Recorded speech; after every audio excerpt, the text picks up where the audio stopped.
നമുക്ക് ഇനി പഠിക്കാനുള്ളത് വി ക്യൂബിനെ കുറിച്ചാണ്. ഈ കാണുന്ന ഈ ഭാഗത്തിനെയാണ് നമ്മൾ വി ക്യൂബ് കൊണ്ട് ഉദ്ദേശിക്കുന്നത്.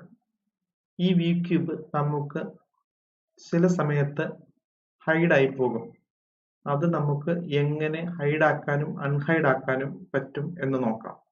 അതിനായി വ്യൂവിനകത്ത് പോവുക, വി ക്യൂബ് എന്ന ഓപ്ഷൻ പോവുക, ഷോ വി ക്യൂബ് എന്ന ഓപ്ഷൻ ടിക്ക് ഓഫ് ആണ് എന്നുണ്ടെങ്കിൽ എല്ലാ വ്യൂ പോർട്ടിലെയും വി ക്യൂബ് ഓഫ് ആയി പോകുന്നതായിരിക്കും. ഇതിനെ തിരിച്ചെടുക്കുന്നതിനായിട്ട് വ്യൂസിൽ പോവുക, വി ക്യൂബിൽ പോവുക, ഷോ വി ക്യൂബ് എന്നുള്ള ഓപ്ഷൻ ഓൺ ചെയ്യുക. അപ്പോൾ നമുക്ക് വി ക്യൂബ് തിരിച്ച് സെറ്റ് ചെയ്യാൻ സാധിക്കുന്നതാണ്. ഇനി നമുക്ക് വി ക്യൂബിനെ എങ്ങനെ സൈസ് ചെയ്യാമെന്ന് നോക്കാം. എന്ന് വെച്ചാൽ ഇത് വലുതാക്കുന്നതും ചെറുതാക്കുന്നതും എങ്ങനെയാണെന്ന് നോക്കാം. വ്യൂസിനകത്ത് പോവുക, വി ക്യൂബിൽ പോവുക, കോൺഫിഗർ എന്നുള്ള ഓപ്ഷനിൽ ക്ലിക്ക് ചെയ്യുക. വ്യൂസിലെ ഇത് നമുക്ക് ഇതുപോലെ ഓരോ ഇടത്തും ക്ലിക്ക് ചെയ്ത് ഓപ്ഷൻസ് മാറ്റിയെടുക്കാൻ കഴിയും. നമുക്ക് വേണ്ടത് വി ക്യൂബിന്റെ സൈസ് ചേഞ്ച് ആക്കുന്നതിന് വേണ്ടി വി ക്യൂബ് എന്നുള്ള ഓപ്ഷനിൽ ക്ലിക്ക് ചെയ്യുക. വി ക്യൂബ് സൈസ് എന്നുള്ളത് സ്മാളിലാണ് കിടക്കുന്നത്. വി ക്യൂബ് സൈസ് സ്മാളിൽ കിടക്കുമ്പോഴാണ് ഈ സൈസിൽ നമുക്ക് കിട്ടുന്നത്. ഇതിന്റെ സൈസ് മാറ്റണമെന്നുണ്ടെങ്കിൽ ഓപ്ഷനിൽ ക്ലിക്ക് ചെയ്ത് ലാർജ് ആക്കുക. അതിനുശേഷം അപ്ലൈ ബട്ടൺ ഓൺ ചെയ്യുക, ഓക്കെ കൊടുക്കുക. ഇപ്പോൾ എല്ലാ വ്യൂ പോർട്ടിലെയും വി ക്യൂബ് വലിയ സൈസിലേക്ക് മാറിയതായി കാണാം. ഇനി തിരിച്ചു കൊണ്ടുവരണമെന്നുണ്ടെങ്കിൽ വ്യൂസിൽ പോവുക, വി ക്യൂബിൽ പോവുക, കോൺഫിഗറിൽ പോവുക, അതിനുശേഷം വി ക്യൂബ് എന്ന ഓപ്ഷൻ ക്ലിക്ക് ചെയ്യുക. വി ക്യൂബ് സൈസ് എനിക്ക് തിരിച്ച് ചെറുതാക്കണം. സ്മാളിലേക്ക് കൊടുത്തു, അപ്ലൈ കൊടുത്തു, ഓക്കെ കൊടുത്തു. ഈ രീതിയിലാണ് നമ്മൾ വി ക്യൂബിന്റെ സൈസ് അഡ്ജസ്റ്റ് ചെയ്യുന്നത്.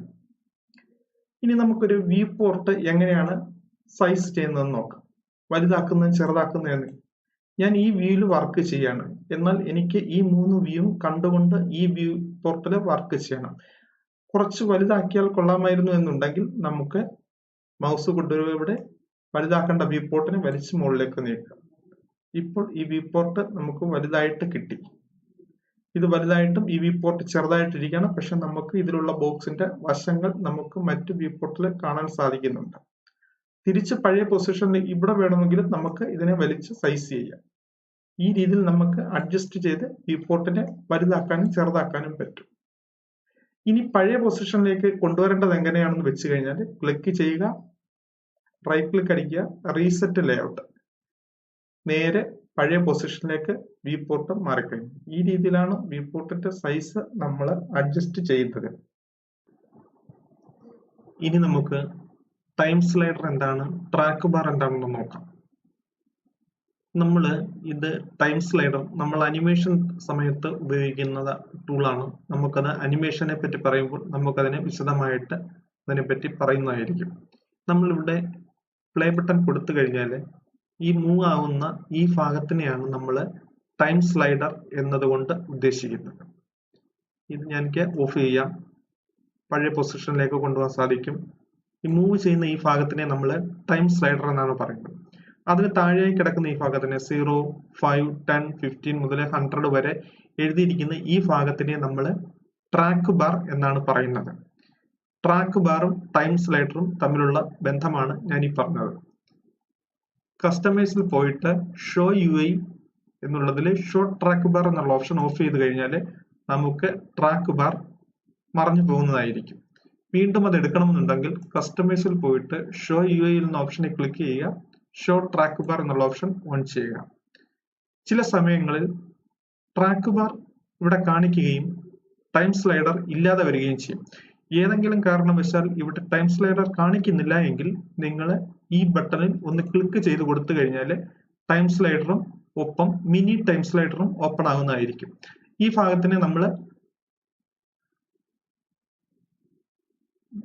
മിനി ടൈം സ്ലൈഡർ എന്നാണ് പറയുന്നത്. ഇത് വേണമെങ്കിൽ നമുക്ക് അതിനുശേഷം ആവശ്യമില്ലെങ്കിൽ നമുക്ക് ക്ലോസ് ചെയ്ത് മാറ്റാവുന്നതാണ്. ഏതെങ്കിലും കാരണവശാൽ ടൈം സ്ലൈഡർ കാണുന്നില്ല എങ്കിൽ ഈ ബട്ടണിൽ ക്ലിക്ക് ചെയ്ത് കഴിഞ്ഞാൽ ടൈം സ്ലൈഡർ തിരിച്ചു വരുന്നതായിരിക്കും. ഇനി നമ്മൾ മുമ്പ് പറഞ്ഞതുപോലെ edit, tools, group, views, create, modifiers തുടങ്ങി ഹെൽപ്പ് വരെയുള്ള ഭാഗത്തിനെ നമ്മൾ മെനു ബാർ എന്നാണ് പറയുന്നത്. ചില സമയത്ത് മെനു ബാർ ഇവിടെ സ്ക്രീനിൽ കാണിക്കുകയില്ല. എന്തുകൊണ്ടാണ് കാണിക്കാത്തത് എന്ന് വെച്ച് കഴിഞ്ഞാൽ ഈ ആരോയിൽ ക്ലിക്ക് ചെയ്യുക, ഹൈഡ് മെനു ബാർ എന്നുള്ള ഓപ്ഷൻ ഓൺ ആയി കിടക്കുന്നതെങ്കിൽ നമുക്ക് ഇവിടെ മെനു ബാർ കാണാൻ സാധിക്കുകയില്ല. നമുക്ക് മെനു ബാർ തിരിച്ചു കൊണ്ടുവരണമെന്നുണ്ടെങ്കിൽ ഈ ആരോയിൽ ക്ലിക്ക് ചെയ്യുക, ഷോ മെനു ബാർ എന്നുള്ള ഓപ്ഷനിൽ ക്ലിക്ക് ചെയ്യുക. നമുക്ക് മെനു ബാർ തിരിച്ചു കിട്ടുന്നതായിരിക്കും. ഓക്കെ, അടുത്ത ഓപ്ഷൻ നമുക്ക് പഠിക്കാനുള്ളത് നമ്മുടെ ഇതില് ഉള്ള കുറെ എല്ലാ ടൂളുകളും നമുക്ക് ഓഫായി പോയി എന്ന് വിചാരിക്കുക. ക്ലിക്ക് ചെയ്യുക, കമാൻഡ് പാനൽ ഇല്ല. നമുക്ക് ഇവിടെയുള്ള ടൂൾസുകളെല്ലാം നമുക്ക് ക്ലോസ് ചെയ്തു. ഇതുപോലെ എല്ലാ ടൂൾസുകളും ഓഫായി പോയി. നമ്മുടെ സ്ക്രീനിൽ ഒരു ടൂളുകളും ഇല്ല. അപ്പം നമുക്ക് ഇവിടുന്ന് ക്ലിക്ക് ചെയ്ത് മെനു ബാർ ഓഫായി പോയി. നമ്മുടെ കംപ്ലീറ്റ് ടൂൾസും ഇതിനകത്ത് ഓഫായി പോയി. നമുക്ക് എങ്ങനെ ഈ ടൂൾസിനെ പഴയ പൊസിഷനിലേക്ക് കൊണ്ടുവരാം? അയ്യോ, എല്ലാ ടൂൾസുകളും പോയി, ഇനി എങ്ങനെ വർക്ക് ചെയ്യും എന്ന് സംശയിക്കേണ്ട. അതിനുള്ള ഈസി മെത്തേഡാണ് ഞാൻ ഇനി പറയുന്നത്. അതിനുവേണ്ടി ഈ വർക്ക് സ്പേസ് ഡിഫാൾട്ട് എന്നുള്ള ഓപ്ഷനിൽ ക്ലിക്ക് ചെയ്യുക. റീസെറ്റ് ടു ഡിഫാൾട്ട് സ്റ്റേറ്റ് എന്നൊരു ഓപ്ഷൻ നിങ്ങൾക്ക് താഴെ കാണാൻ സാധിക്കും. റീസെറ്റ് ടു ഡിഫാൾട്ട് സ്റ്റേറ്റ് എന്ന ഓപ്ഷനിൽ ക്ലിക്ക് ചെയ്ത് കഴിഞ്ഞാൽ ടൂൾസ് എല്ലാം വന്ന് പഴയ പൊസിഷനിലേക്ക് വന്ന് വരുന്നതായിരിക്കും. എല്ലാ ഡിഫാൾട്ട് പൊസിഷനിൽ 3ds Maxൽ എങ്ങനെയാണോ ടൂൾസ് അറേഞ്ച് ചെയ്തിരുന്നത് ആ രീതിയിലേക്ക് നമുക്ക് ടൂൾസിനെ തിരിച്ചു കൊണ്ടുവരാൻ സാധിക്കുന്നതാണ്.